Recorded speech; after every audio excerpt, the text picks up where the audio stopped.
Welcome, everyone, to our seventh episode on Don Quixote, in which we cover chapter 7, which is the chapter in which Don Quixote finally meets the deuteragonist, Sancho Panza. And I'm very much looking forward to getting into this one because, as we were commenting before we started recording, we get new insights into Don Quixote's mental state in this. Uh, but before I start diving directly into that, Kia or Tudor? Which of you wants to do us the honor of the chapter summary? I don't mind. Kia, please do. Thank you. Okay, so we ended chapter 6 with um our group doing an inquisition of the library, and then that's kind of where chapter 7 starts as well. They're still busy with that, but then they're interrupted by Don Quixote, who wakes up yelling at people. And then they kind of come to kind of attend to him and see what's happening. And then he talks about his injuries and he talks about his foe um, that he's recently engaged with. And then they kind of give him food and send him back to bed. And then they like all the books that they haven't gone through, they just burn. Um, and then they like plaster up the wall so that there's like no evidence of where the library used to be. And then the first thing that happens when he wakes up is he goes looking for the library. And then the housekeeper kind of spins him a tale saying that the library has been, the devil has come in and taken all the books. And then the niece is like, no, no, no, it wasn't a devil. It was actually the sage Munchana or something. Munchana. Yeah. And then he's like, no, it couldn't have been that sage. It was actually Freeston or something like that. So then after that, he kind of believes this tale, and he says that yes, this has actually been a great enemy of his for a while, and he kind of carries on like that. And then they kind of vaguely talk about conversations that he has in this time and that he kind of stays at home for, I think, 2 weeks or so after that point. And then he's like beginning to make preparations for the second Sally. Preparations that he mentions was recommended by the innkeeper that we've already kind of we already knew that he was going to take his advice. So he's now gone and found himself a squire, which is his neighbor Sancho. Um, and he's convinced Sancho to come and be his squire based on the fact that he'll get an island if he conquers an island. So then he agrees to leave his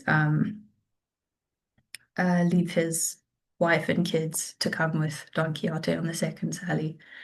And then yeah, he makes some preparations, and then without telling anyone, they both leave in the middle of the night, and they kind of go on their journey from there. And then it sort of ends with them talking about Sancho's wife not being um, lady material or something like that. Yeah, that's my theme. Didn't miss Excellent. anything. I don't think you missed anything. I was about to comment on how thorough that was. You pulled in lots of details there. So thank you very much for that. Thank you very much for that. What I'd like to start out with is the very first part, which is that it's Don Quixote who wakes up from his sleep in a fit, and that's what interrupts the curate, the barber, the housekeeper, and the niece from continuing the inquisition of the library. And of course, they then Miguel de Cervantes comments that this is probably why so many of these books, many of which were actually worth keeping, were then cast into the fire because this whole process of judgment and of literary analysis was never completed. One wonders if maybe there's also this idea that kind of your the requirements of day-to-day life prevent us render literary reflection to some degree fruitless in the end. I wonder if that's a point there. perhaps it's even a deliberate point on Cervantes's part. And I think what I concluded this time is that they decide to burn the rest of these books and wall up the library because of the threat that Don Quixote might wake up again from his sleep the second time and come in and interrupt them. So they want to get this job done before Don Quixote can actually object. I'm not sure entirely what that means, but it is something that urgency is something that I didn't notice the first time I was reading. Tudor, any comments on this first part? Maybe that the section from the very beginning of the chapter up until the point just before they try and explain to Don Quixote why the library he's looking for is no longer there. I think you spoke about it quite in detail with this idea of, I think in our minds, um, in the previous chapter, they have a lot of time. It seems like they go through great lengths to evaluate and consider every single book, and what it means. But I think like the first thought as well that I had when Don Quixote wakes up is that he's going to like go towards to see what's going on, how people are um, sort of interfering with what he's doing. So I think it's quite interesting, um, this sort of notion where it's sort of they want to help him out of his madness, but at the same time, then the minute he wakes up, they need to attend to him, and in a way they sort of indulge him as well in what's going on. Because I think I wasn't sure if I remember correctly, but I think he speaks about as well about the other knight that hurt him, you know, Yes. and Roland. So then it's sort of like already I think what's interesting is with Don Quixote is he creates a fictional story about some events, but then he also can just this time it's sort of like new details that we didn't hear about this encounter he had, and that's why he was beaten. And I think it's interesting because then they indulge him, but then they decide to rush and just burn the books. I think what's also interesting is there's a line I think that was quite significant, which was the idea that they say like the innocent books suffer because of the guilty ones, right? The ones that drove him to madness. Um, so I think there's also that consideration of um, sometimes there's a desire to solve the issue very quickly. So then they indulge Don Quixote, but at the same time, then maybe they don't always consider everything at play, you know? And I thought it was also quite interesting that they took the decision to stop him from accessing the library, um, to the point where it's a thing of they chose to save certain books, but now those books that they saved are now kept away in a room that doesn't exist anymore in the house. I also found that quite Yeah. interesting of sort of like a quick fix, but maybe it doesn't actually engage with the underlying problems. Yeah. Yeah, that's interesting because it never really occurred to me that they would have had to store the books that they saved somewhere and that perhaps they stored it in that library that they just walled off. And then of course there's this whole symbolism, I think, between this idea of what use are good things if we don't use them? But then the whole problem of using good things and using beautiful things is that you can't avoid damaging them in the process, right? There's this whole, I think a lot of us have this when we look at beautiful things, we've got kind of two instincts that we have to that are both, in my opinion, just, right? The one is the instinct of preservation. You see this thing as beautiful and you don't want to see it used, or you see this thing as good and you don't want to see it used because you know that in time it's going to in a sense deteriorate. If you think about like if you have a really nice suit or your really nice piece of clothing, you almost don't want to use it because it's so precious. But if you don't use it, then what's the point in having it? And there is this kind of I suppose this interesting idea, almost like it's like the this whole paradox of what a museum is, right? So, any museum usually takes things out of their context and preserves them because it recognizes that these things are beautiful in some sense. But the very fact that a thing is in a museum is a sign that you can't actually be used anymore. And so there is this interesting dynamic that we see at play here in this chapter. I really like some of the points that you made regarding the words, the statements that are used. Cervantes has got a quite a gift for concision. So he has some of my favorite lines here are uh, uh, tales debieron de arder que merecían guardarse en perpetuos archivos. Some had to burn that merited being safeguarded in perpetual archives. And then the other point that you get to is quizá quitando la causa cesaría el efecto. So perhaps by taking away the cause, the effect would cease. And it always reads just a lot better in the Spanish. My English immediate translation skills aren't good enough to render that with the concision that a good English translator would. I'm sure that some of the English translations out there do a better job.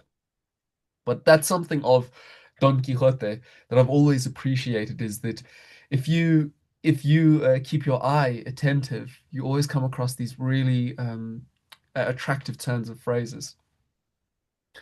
So yeah, then maybe one other comment I'd make there, in addition to what you were saying, Tudor, I like this part where they say, and I'm trying to find it exactly.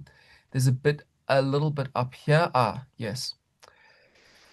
And thus it is believed that they went to the fire without being read or heard. So y así se cree que fueron al fuego sin ser vistos ni oídos. I like this inclusion of without being seen. We might interpret that as read, nor heard. And I think this is an interesting indication of reading habits, which were often, of course, in the early modern era, listening habits, right? You would often have a case where people would know stories that they didn't, even if they didn't know how to read, because it was a much more communal reading uh, culture at the time. And of course, when I say communal reading culture, it was also a communal writing culture. Part of the whole context for Don Quixote that we get into part two with is that Cervantes seems to have left Don Quixote unwritten with the hope that someone else would continue it, as was the tradition at the time, right? So there were so many different versions of Amadis de Gaula because so many different authors took the original source material and expanded on it in their own way. Um, and of course, we even get later, I think, on in this part, in part one, there's a part in which a whole company that Don Quixote meets up with encounter books, some of which are actually written by Miguel de Cervantes, in fact, and um, only one or two of them know how to read, but that doesn't prevent everyone from being able to listen and know what happens in the story. So I like that point there, but that's maybe more of a point of historical interest in context. I'm not sure if it's entirely informative. Yeah, now unless Kia, unless you've got something further to add on to that, how about we discuss a little bit about the period from which when Don Quixote wakes up the second time and realizes that the library has been closed off to him. This whole part when we begin on this great deceit with the niece and the tale about how the magician Freston whisked the books away. Um, Kia, anything to say about that or the previous section? Uh, yeah, I guess I think what I found striking, which kind of speaks to both things, is how um, Don Quixote seems to be moving through different states quite rapidly. Like he seems to be in touch with reality and his needs and like what's practical, and then very quickly moving to like this ideal where he's this larger than life figure that can do anything. Um, and there was like this sense where he was talking about his injuries, and then I think later on he says knights don't talk about their injuries, and that I just found that comparison interesting. And then he's talking about, I think he talks about getting a trunk of an oak and how his enemy has beat him with a trunk and an oak, and then later he wants to get a trunk and an oak. And then the last thing was that he asks for food, which later on he says knights don't eat. So there was just this sense that they've started tying strings that they untie later, in this like very early section that helps us realize he's not stable, like he's not staying the same person throughout the story. He's like changing his mind a lot, and it's like very mood dependent. Like he's hungry if he's hungry, but otherwise he's a knight that never needs to eat kind of thing. Which I thought was very interesting. But as for the next section, I was just kind of struck by how they went from like this moral thing of like, no, they're burning the books because they need to be damned to hell. And then the first thing the housekeeper says to him is, no, the books have been taken by the devil. Um, and I was just like, oh, okay, so now it's bad that the library's gone kind of thing. And I thought that was like a an interesting thing to draw. And then I think I don't know if the niece kind of contradicts that because she's like, no, don't make it seem like it was like something as harsh as the devil. No, it was just another being, it was a sage who's done this. Kind of made them slightly more neutral, although still a villain. Um, which I just thought was interesting. Yes. Um, Yes, sorry, continue. yeah, I don't know if there is like immediately more to say about that for me, but yeah. Well, I like the one point that you talk about is how like mercurial Don Quixote is in this period. It seems to me that anyone who wants to maintain the thesis as that some readers of Don Quixote have that he isn't actually mad and that he's feigning a kind of madness, this is a very difficult passage that they have to contend with because he does act completely mad. I mean, what we read here seems to be the description of a fit. In fact, the way he wakes up and then he's suddenly in a frenzy and he's thinks that he's under mortal threat, and then he's able to go back to bed after he's had some cheese and some other food. And then he wakes up and he's suddenly much more compos mentis. So there is this very strange kind of shift in mood. And that I think is interesting because it does then indicate that this is really truly madness. He talks about how I think he says something like the in Spanish the I don't know if they translate it as courtesans in English because it's got a different that has different meaning, but he says the cortesanos are about to take the joust away. Um, Up here somewhere. Yes. Um, yes, I think he says something like he talks about a tournament and the caballeros cortesanos, etc., etc. So he almost seems to be hallucinating in this particular instance up here when he talks about certainly Lord Archbishop Turpin. That I thought was quite interesting. That's an earlier, slightly earlier part than I'm discussing right now. Now then of course we have this whole question about the books and the books being stored away and the excuses that the niece give. I really love this part because the niece goes on this whole long paragraph explanation. And she says, dijo también que se llamaba el sabio muñatón. It's also said that he was called, he also claimed that he is the sage muñatón. And I love the response, it's just, frestón, said Don Quixote. Um, and it's this hilarious kind of like Don Quixote is correcting like this tiny error in the speech. And there are a number of things that come up to me here. The first is there's this simple humor of the concision there, that he doesn't elaborate. He just sort of he corrects almost with this gives this impression of total knowledge of this event that he's being told happened, right? That he was completely unconscious during. That is very funny, but there's also this funny part that it's a little bit like I sometimes think about when you are confronted with someone who's telling you something completely outrageous, that something that's completely false. And it makes me think of maybe I'd get into a bit of trouble here, but if you think about some of the guests that come on some of these major podcasts.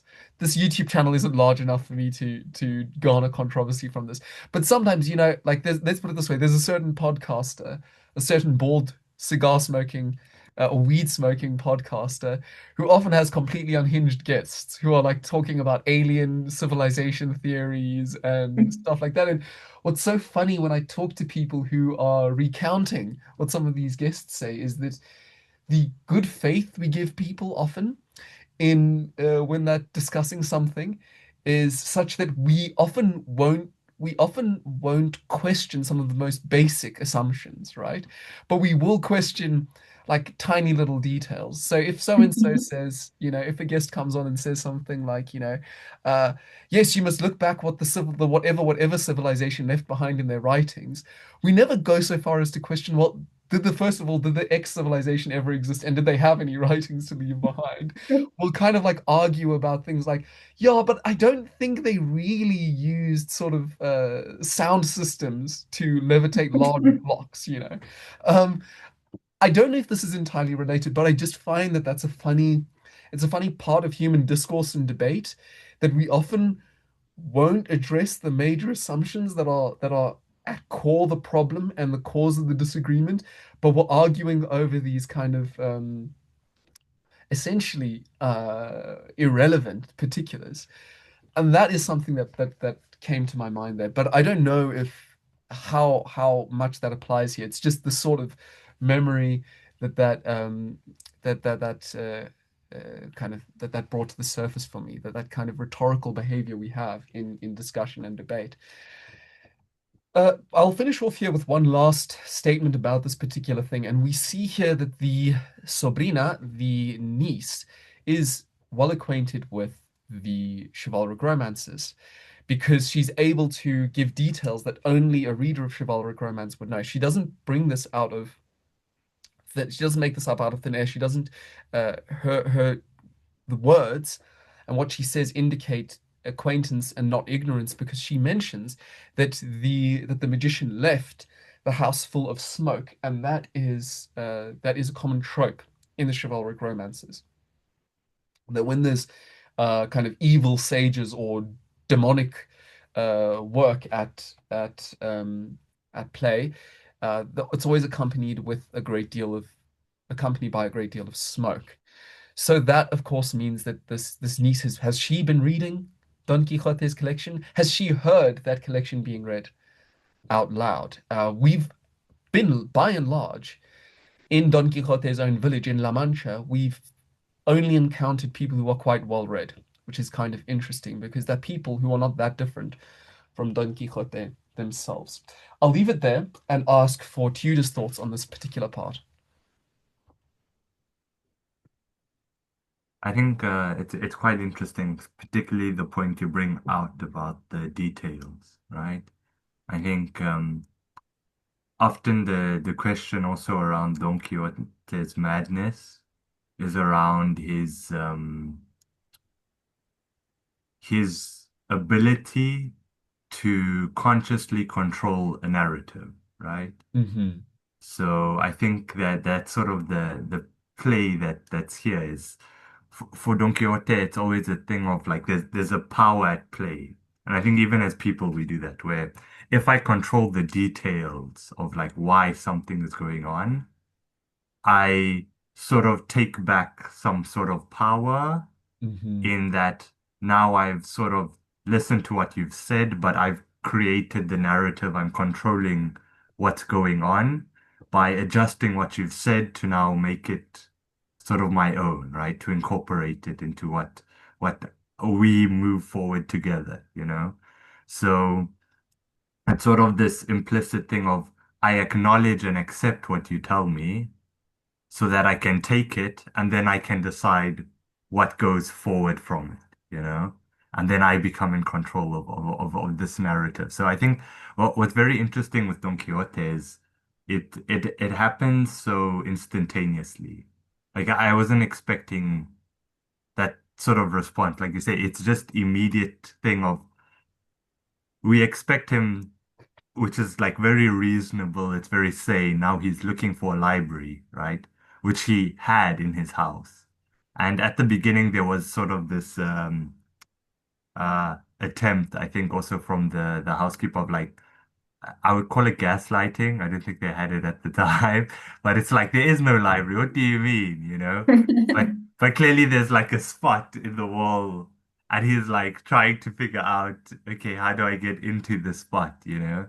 And then they sort of then create the story and stuff. But his immediate acceptance of what was said, but then implicit correcting it had to be this person, you know? And then Yes. there's a negotiation of like, oh, I don't know if it was this one, Freston or Friton, but it was definitely a ton, you know? Yes. And then Yes. he can move forward from that, you know? So it's sort of like a negotiation of like, what is this reality of like Don Quixote and what he's doing, you know? Um, so I think that's the interesting thing, and that's also where like it's hard to tell, but I think definitely at the beginning w- of the chapter, you can see that he isn't so in control of the narrative anymore, you know? It's only as we move on towards the end, once he's regained his health after being beaten, can he then like continue, you know? And I think they speak about it as well because in the period after, while he's like getting back the resources he needs to go out on a quest, it's sort of when he speaks to the um his friends from the village, right? It's sort of a thing of sometimes they disagree with him, but sometimes they agree with him, you know? Because in their reasoning, they say if we just disagree with him, then like we're going to lose him. We can't rationalize with him and get him to see reason.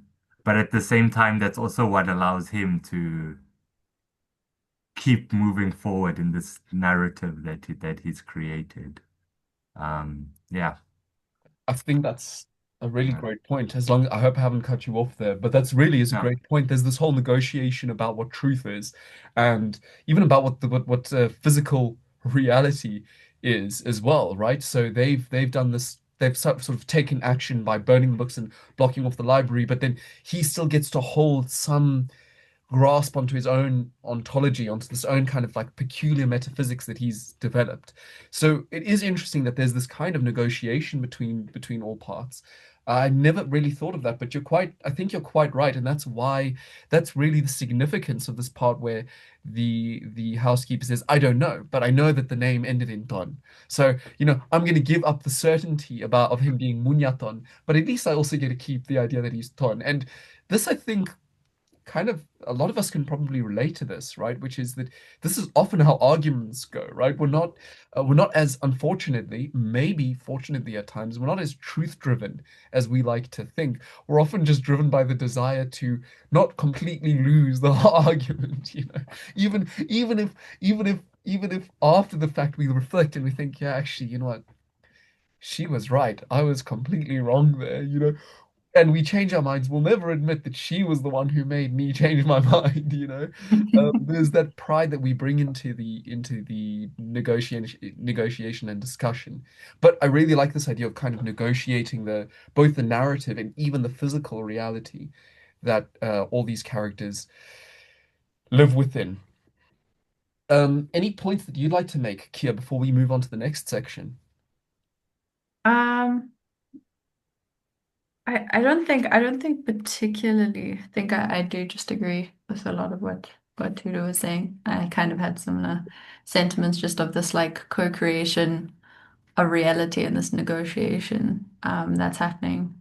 Although I don't think it's the first time it's happened. I think it's been happening all the way through, and we're kind of building a more elaborate delusion as the story goes on.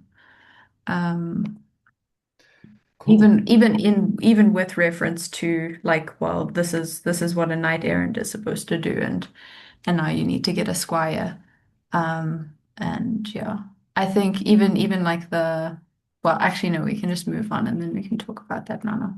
Yeah, because you're leading us perfectly onto this next section. I'll finish off by saying one last thing, which is interesting that um, they seem, it seems as that Don Quixote will find it easier, at least his friends and his acquaintances here believe that he will find it easier to believe, or rather to accept that the books were stolen by a mage, by a magician, rather than that they were burnt. So there's this almost idea of like there's this sacrilege of burning the books that just Don Quixote couldn't really bring himself to accept, and that this would be really terrible for him to know. And then, of course, as you say, here, there's this whole question about him now consolidating this new identity. Um, that is being co-created, in fact, as you've pointed out. And a key part of that is getting his squire, his escudero in the original Spanish. Of course, squire in English comes from the Old French word, or the, yeah, maybe Middle French word, meaning shield bearer. And it still is a lot more etymologically closer it's a lot closer etymologically in the Spanish, being escudero and an escudo being your shield. So we start out with, um, I'm going to continue here by saying that, well, we've got this period where for about 15 days, Don Quixote is very quiet. He doesn't say anything about his objectives. And however, he does start disposing things in order to plan for his next sally. And he's discussing with the curate about what it is uh, uh, uh, to be a knight errant, and then of course it just says here. I'll give my really rubbish English off the cuff translation. At this time, Don Quixote solicited or spoke to a nearby a laborer and a neighbor of his, uh, a good man, if that can be said of one who is poor, but of very little salt in the mill. Of course, I don't understand if entirely. I mean, this seems like that statement, of course, seems very, uh, very exclusionary, very elitist. Does Mm. Cervantes really mean that? It's difficult to say. I think it's a statement that might be a bit difficult to square with what else he's written elsewhere in some of his works, but perhaps it is what he really thinks. Maybe he's just being humorous. It's difficult to tell. But the thing I like about this is we are being introduced here to the second most iconic character in all of Spanish fiction, possibly, well, certainly one of the most iconic characters in all fiction. And he gets this really prosaic introduction, right? There's nothing dramatic about Sancho Panza being introduced. And I'll finish off before I get some of your thoughts on this part where Sancho Panza is being introduced on his name itself. So there's kind of an oxymoron and a pun at the same time. On one hand, Panther is related to paunch in English. So he's kind of being called sort of fatty in a way, you know. Um, he's got a paunch, a panther. So it's this reference we already just hear in his name before we get any physical description, we get an idea of the kind of his physique, okay? But the other funny part, which is the oxymoron, is Sancho. So Sancho is a name of many famous royals, many famous kings, especially of Navarra, kingdom in the north of medieval Spain, of medieval Hispania, and there's and also a name that crops up in a lot of medieval chronicles and many medieval. I don't know what the word would be, but they say jesters, right? What would the word be? Sort of chronicles of great feats might be the best way of translating it. But it's a name that figures regularly in medieval sort of hero stories. And so you've got this sort of oxymoron. His first name is Sancho, and then at the same time he's also Panther, and uh, I like that part a lot. And it also reflects a lot of what his character will, as it will be revealed to be in the subsequent chapters. So I'll finish off there. Comments from you, Tudor, on the introduction of Sancho Panza and these first discussions that Don Quixote has with Sancho Panza.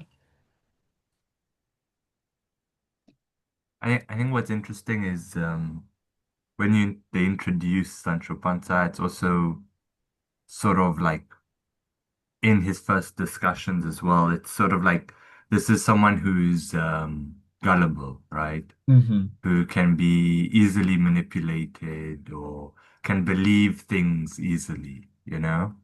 And I think that's the first take we have of him until the later on conversations.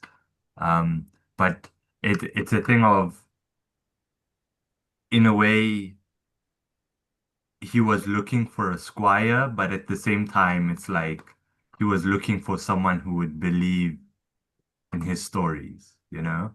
Hmm. But because of like, I think we see a bit later, because like inherently, I think the character of Sancho Panza as well, the way they introduce him, it's someone who's practical, right? So he's a laborer, he's practical, he wants to understand things in terms of their practicality and what do they mean, right? So it's also a thing of he hears sort of what Don Quixote is saying, but he also wants to understand what does it mean for him, you know, in practical terms of being a squire, what does that result in him? And I think that's also the thing of the in this introduction is the thing of like he decides to go with Don Quixote because he has this promise of being like a governor of having an island, but it's a very practical thing. But then we say like he's gullible for believing in that practical thing, you know? But in a sense, I think it's interesting because I think we also see later on in terms of like what does that actually mean though? Because if we look at Don Quixote's character, right, of someone who grew up and then he's very educated, ha has read a lot of books and things like that, and he feeds into these ideals, this sort of madness of like knighthood and errands. What does it mean if someone who necessarily didn't get driven mad by books or things like that, but also hears these sort of ideals or things, but now can relate to their practical meaning, and then they still sort of get pulled into it, you know? So I think that's the the interesting thing when we start with Sancho Panza's characters, because like what actually allows him to believe in those things because they call him, you know, like sort of like he's a fool or like he's a good, just like a good simple person. But at the same time, it's like who how different is he actually from Don Quixote, you know? And then that's sort of I think what's so beautiful about their relationship as well is because sometimes they're really similar but extremely different at the same time. Yeah. Yeah, it is a very beautiful relationship. It's the beginning of this really moving friendship that we see, and it culminates in an extremely touching moment to in the end of towards the end of part two of Don Quixote. When the characters now return, they come on, they cycle back to La Mancha completely changed. And on the subject of change, it's interesting, of course, that Don Quixote, in speaking to Sancho Panza, who's so concerned with things like material sustenance, he implicitly wants this island. If you look carefully, I think he mentions having daughters, perhaps. Oh, so it actually says hijos, but of course in Spanish, of course, that can be sons or mixed group of sons and daughters. Uh, there's this implication maybe he's also looking for a dowry for some of his daughters, right? So there's this very practical concern that he has in gaining sufficient money, and it's immediately after discussing with Sancho Panza. I only noticed this after your point, Tudor, that it's then stated that Don Quixote then sought to to kind of put his affairs in order to have enough money to go on the next voyage.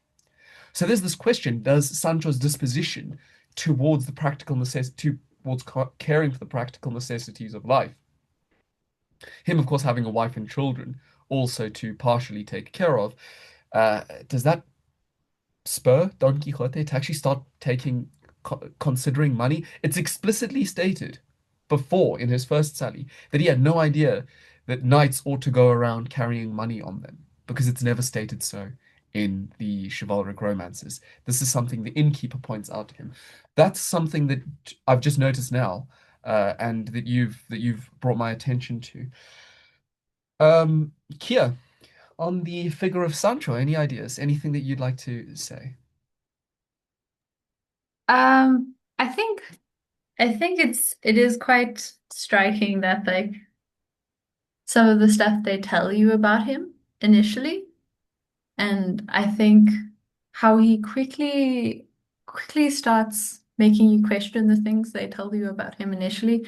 Like I think one of the first things they tell you is that he doesn't have much wit in his pate. I don't know how they say it in the Spanish, but I don't know if it translates the exact way. And that he's an honest man. And I think like so they say he's an honest man, and then very soon after that they tell you he leaves his wife and kids without telling them. And then like the first time they encounter anything, he's like, I'm not so sure about that actually. So I don't know. I think he does kind of make you uh question question these stereotypes a little bit, which I think is quite fun. But then also, I think he does. They like as you were talking about the names, I was being reminded of what you were saying about like the kind of contradiction in Don Quixote's name as well, and how they're like two kind of contradictions within their names kind of bind them together as like a little duo. And that also being like a precedent for like drawing parallels between them in the rest of the chapter, which I think is is quite pertinent. But I was really liking what Tudor was saying about him being gullible, and it was kind of reminding me of this thing of like, oh well, you'd have to be crazy or stupid to believe that kind of thing. And that kind of craziness or gullibilityness being like linked to perception and how we see the world, and what can as being like a very interesting idea, and having these two kind of complement each other in the conversation about what's real and how we perceive it. And yeah, so that was my first impression of Mr. Perfect. Panther. Perfect. So then we sort of rapidly come towards the end of this chapter. If I may be forgiven for kind of moving on towards the very end, I think we lost Tudor there for a second. I hope the you can still hear me, can you, Kia? Oh no, there's Tudor back. Perfect. Okay, awesome. Yes, so I'll come more or less towards the end here, and what I wanted to talk about is this whole idea of Sancho Panza being promised an island. So. The promise of the island is of relevance to anyone who would have read contemporary literature. This whole idea of setting up ideals of governments, ideals of governance and ideals of governors is a staple of early modern and frankly also pre-modern literature. So there's this idea that you write books in order and you write works to almost uh, maybe articulate what the ideal society would look like. And this is sort of interesting for us because perhaps in after the almost founding influence the physiocrats had in the Enlightenment on the very idea of social science, any social scientist, any economist, any historian, any political philosopher who were to write a book today about the ideal republic, the ideal king, the ideal governor, the ideal kingdom is would sort of be dismissed as being fanciful. They're not really doing their job, and this speaks, I think, volumes to perhaps almost the kind of materialism that we adopt as a basic kind of cognitive mode, for want of a better term, in modernity. Of course, at the time that Don Quixote was written, people didn't see any disjuncture between writing about this ideal, that people had to live up to. Of course, the books of chivalry are to an extent the idea of chivalry is a good example of that. And we spoke a lot about chivalry in the about 2 or 3 chapters ago. And of course, one of the major ways that political philosophers of the time would write about what the ideal society would be is they would situate it in some unnamed island. And the most famous to do this was Thomas More, and Thomas More in his Utopia, which is actually where we get the word from. And it's sort of this brilliant pun in and of itself because Utopia, literally topos in Greek, of course, means place. EU, as in EU, means good. So it would usually be spelled Eutopia. So good place, the good place. Of course, Moore's move, which is quite brilliant, is that he just leaves the U there, which conflates it with one of the Greek prefixes for nothing. So his good place is also no place. And there's a lot that you can read into that. It's this recognition that this ideal that he's setting up, he recognizes will never be lived up to. But it's nonetheless worth articulating what this ideal is for some other purpose. So we touch very quickly here upon this I this point of the importance of the ideal in the early modern and pre-modern mindset, which maybe we've somewhat lost. We've maybe become a lot more pragmatist, and maybe we can blame Machiavelli for that. Machiavelli's Prince, for being one of the first major works that deliberately broke with the tradition of writing about who the ideal prince is, and rather wrote about what princes that actually exist and existed in history did. Um, Now we get back to this because, of course, the fact that Sancho Panza is promised an island is significant because this is touching upon this whole tradition of books of great governance.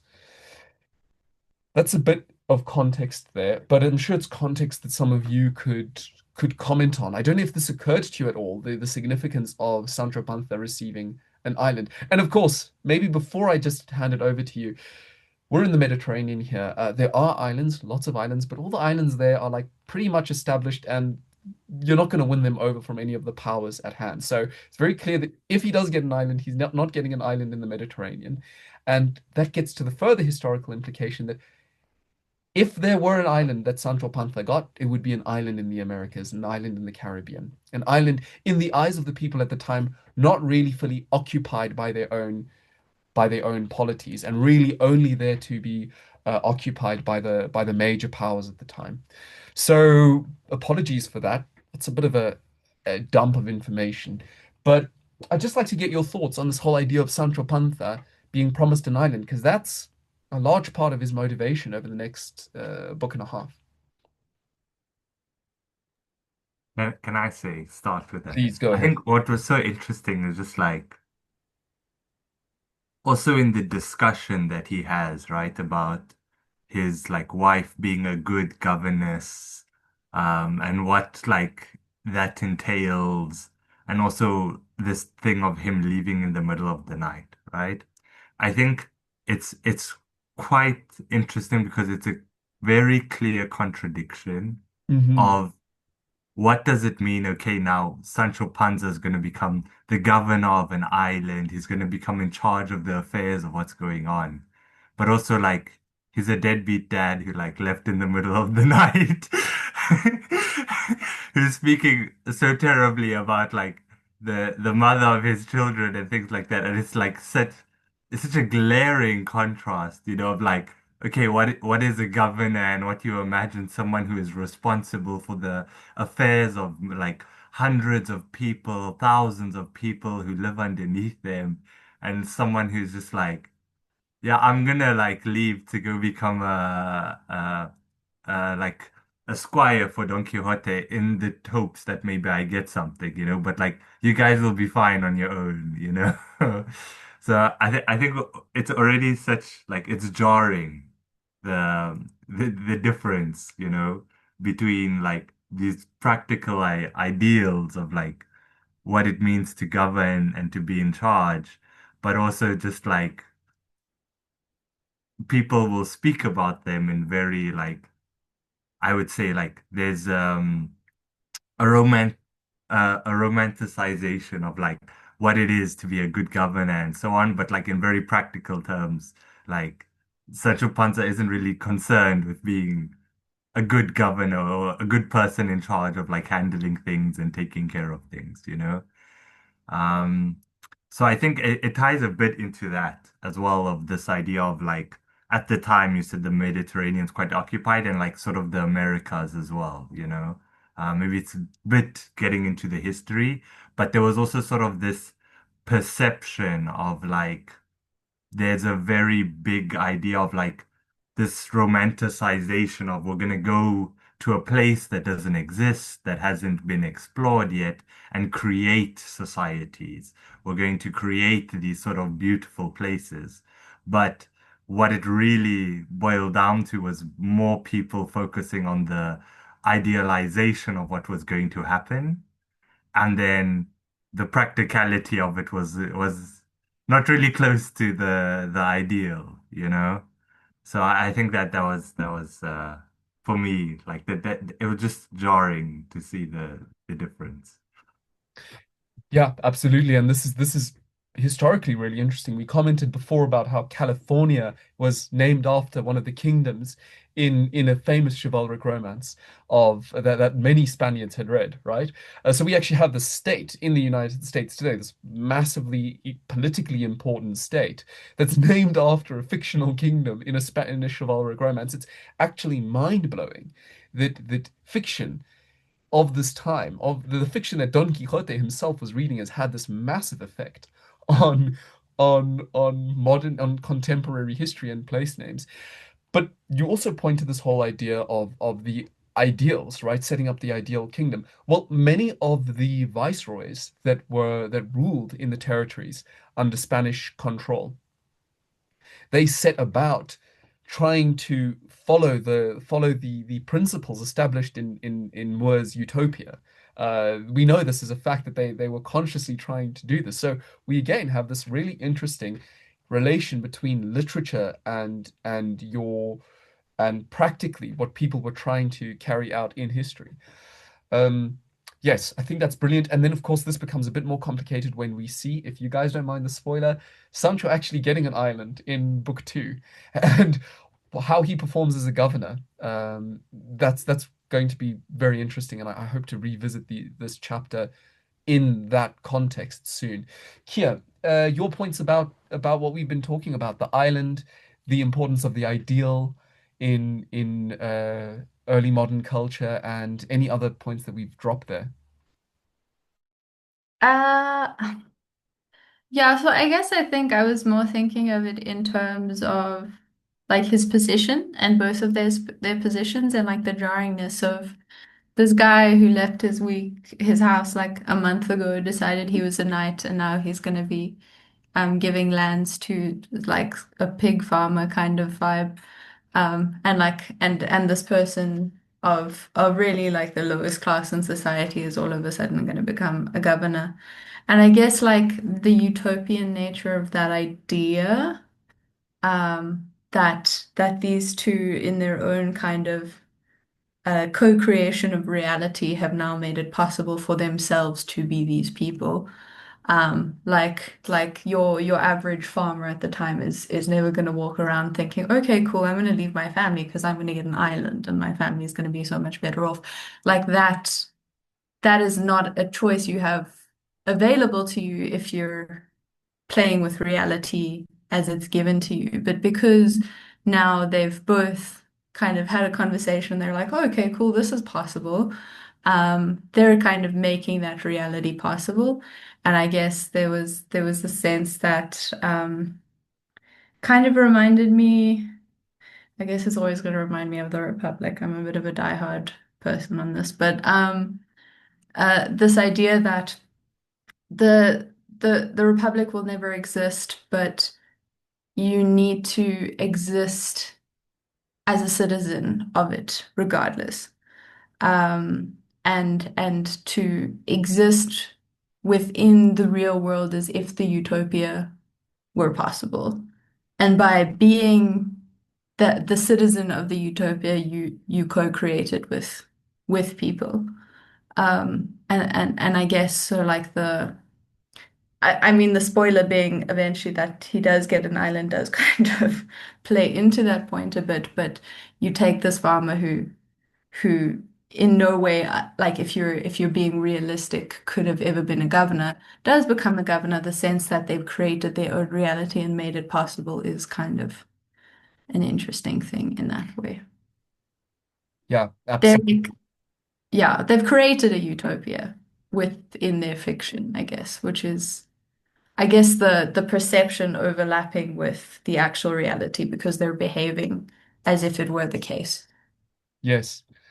Yeah, precisely. I think that's a profound insight there. So thank you very much for that. I thought that was excellent. And what we do see, of course, is that in the end of the day, both Sancho and Don Quixote, their characters are perfected. And that's something that maybe they didn't set out for, but they become in some sense the heroes that they always aim to, but in a way that's surprising and isn't at all predictable by their initial goals. I think we will leave it there. Unless, Tudor, you have anything last to say, I think we can close off this chapter here.